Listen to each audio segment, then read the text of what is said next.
And at this point in the show, everything's just going haywire and going crazy and very scary.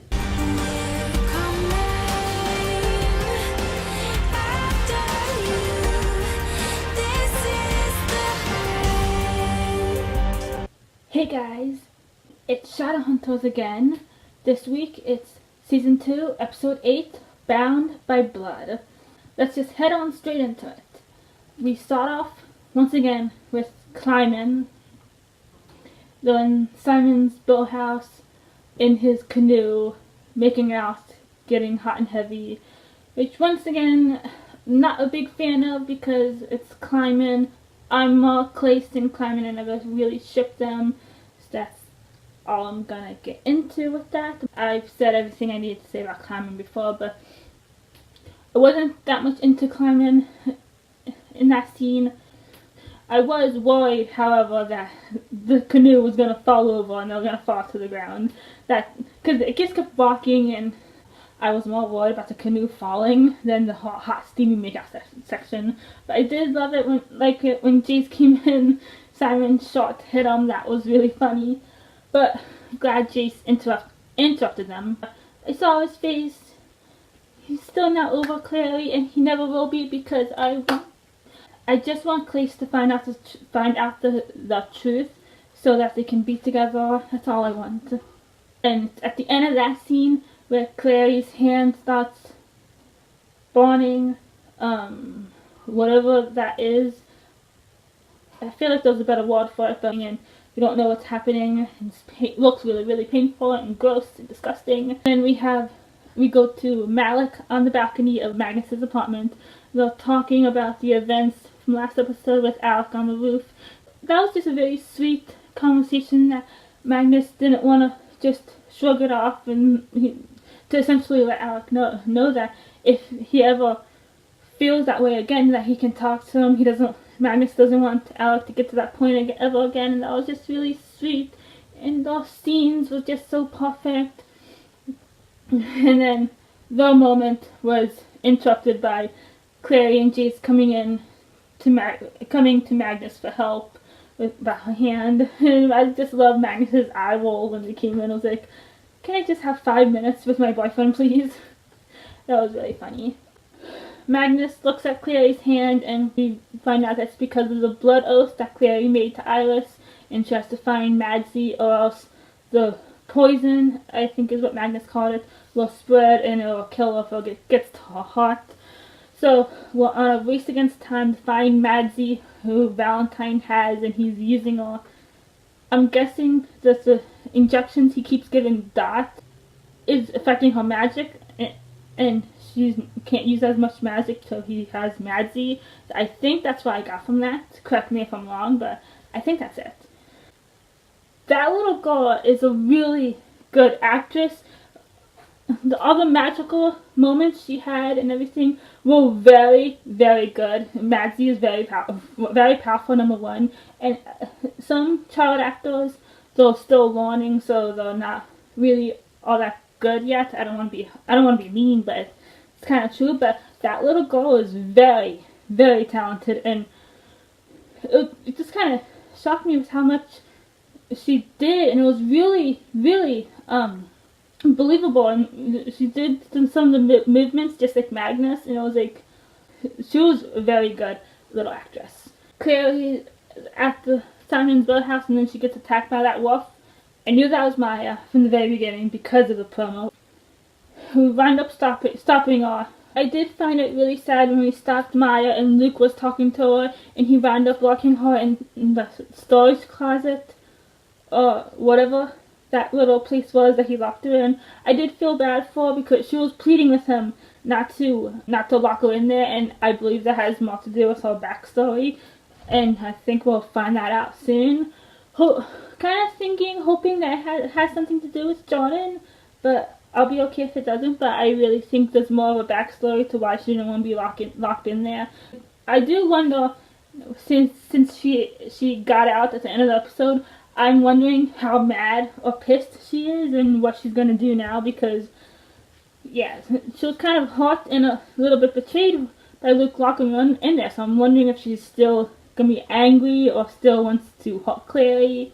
So I'm gonna wonder what's gonna happen to Maya now. And then Isabel's with the drug, and what begins it is a little downward meeting we have to kind of keep Clary safe, to talk everybody into not killing her, and it's Magnus, Luke, Raphael, and then Melion. That was just a really nice scene to see all the downwaters together, and then Melion kind of spills the beans that Raphael and Isabel are kind of a thing, and then Magnus hears it, and then he tells Alec. The argument fight was heartbreaking, but in the end it'll make them stronger. Fighting doesn't have to be in the end of the world. Fighting is healthy in a relationship. Everything can't be all sunshine and roses all the time. You have to fight, or else it's not good TV. Anyway, after Magnus tells Alec, he immediately takes off to go get his sister, which I love seeing Alec in Big Brother mode. He cares about his family so much. And Raphael and Isabel I think they're at the Hotel de Mart. I think the Hotel de Mart was just giving an upgrade, so I'm pretty sure that's still the hotel. They're cuddling on the couch, he's drinking from her, and then Alec rushes in and just punches Raphael, and he goes over the back of the couch. That was badass and cool. Not that I liked him hitting Raphael. I didn't really care either way, but that was just really, really cool with him hitting him like that. And they stop fighting. Isabel's trying to stop him, but she's not physically trying to restrain him. She's just trying to talk to him. But I think she's weak from Raphael drinking from her, so she's not really coherent or whatever. But Alec is just hitting him and yelling at him, and then Magnus comes in and stops him with his magic again, holding him back. But that last interaction with Alec and Magnus was sad, and then Alec took Isabel away, and then we were left with Magnus and Raphael, and Magnus kind of gave Raphael a talking to. Raphael admitted that he has feelings for Isabel, but then Magnus said that that's the bloodlust talking. Let that clear, whatever, and then see what it is and stuff. So I think between my opinion on Raphael and Isabel, or Rizzy, it's just the bloodlust and the blood addiction, or whatever you want to call it on Isabel's side.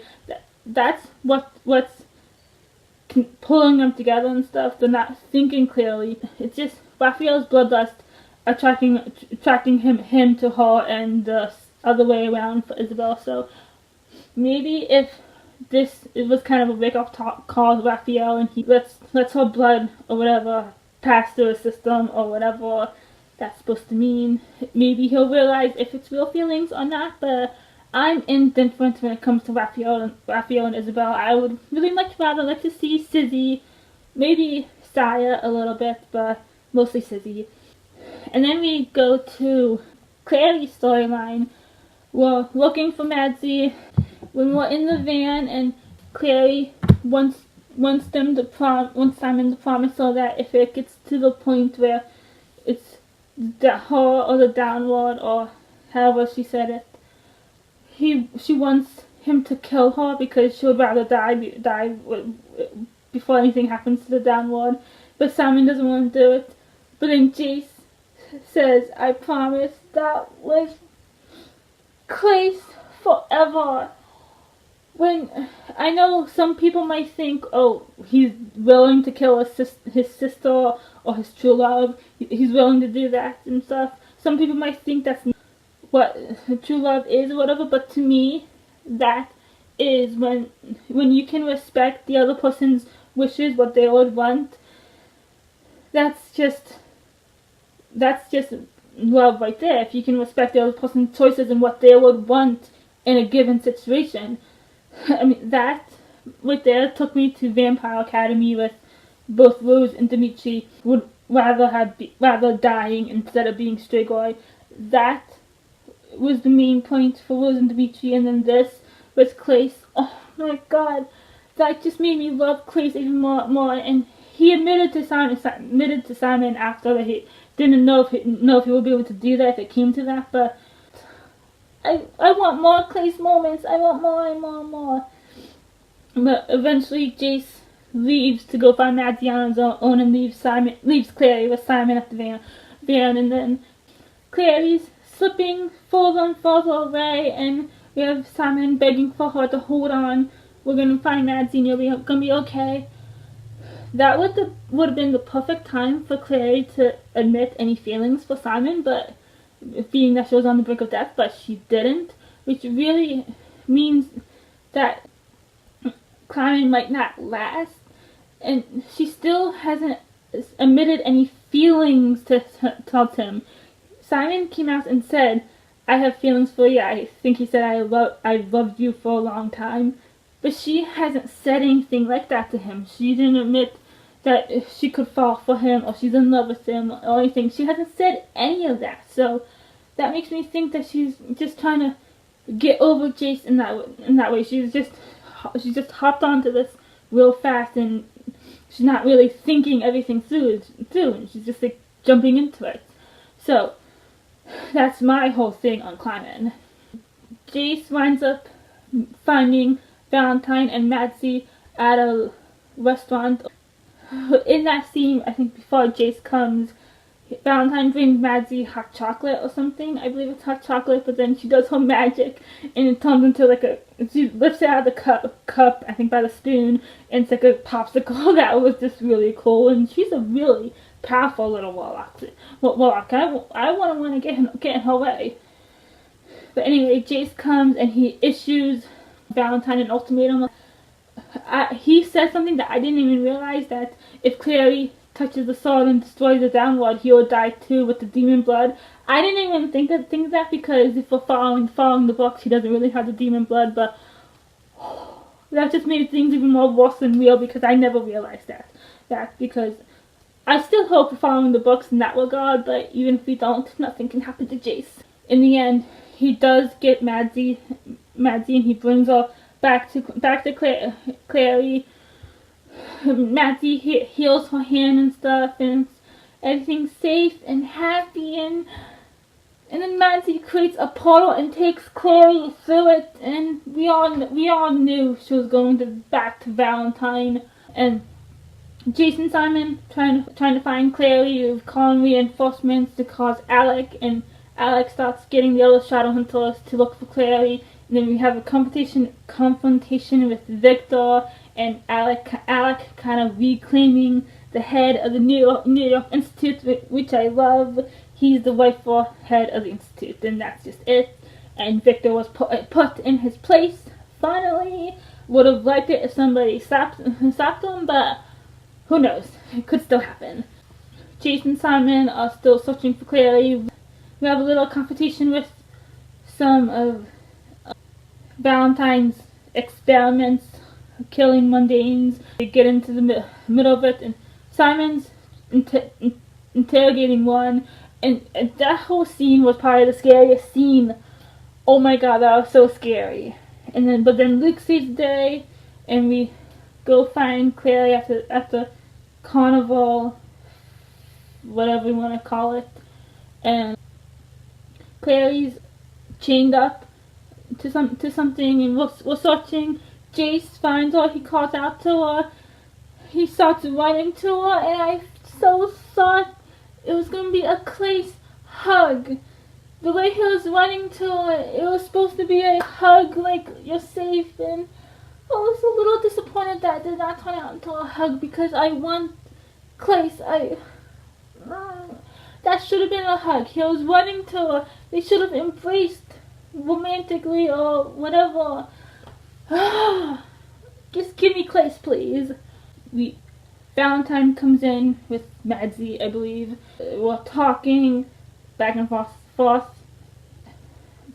We try to get Madsy to come with us and stuff, but she's not listening to us. She's not trusting us. And then Simon comes up behind Valentine, tries to take him, but he fails. Valentine takes the upper hand.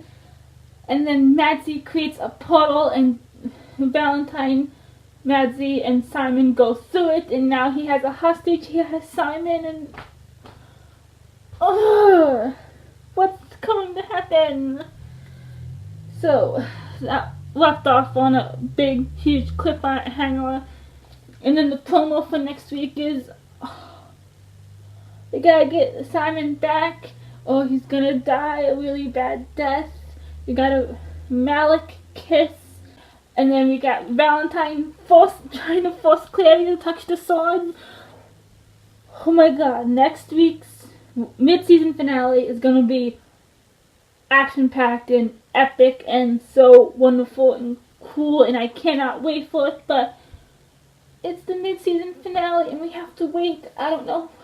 Hopefully it'll come back. Shadowhunters will come back in the summer. That's what I'm hoping, fingers crossed.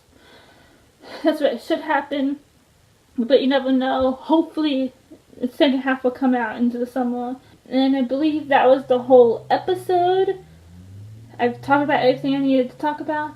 See, my favorite moment was, I like the Malik scenes. All the Malik scenes were perfection. Anybody who's complaining about it don't know what they're talking about, because Malik is perfect right now. But I had one and then I think I lost it. My favorite scene would have to be, I had it and then I lost it. Oh my god. Oh, okay. I think my favorite scene that was kind of happy and a little bit uplifting was Alec kind of taking over, being at the head of the Institute, putting it to Victor and stuff, and saying like, I'm in charge now. That was a really good moment, and probably one of the happiest moments that happened in this episode, so I think that would be my favorite.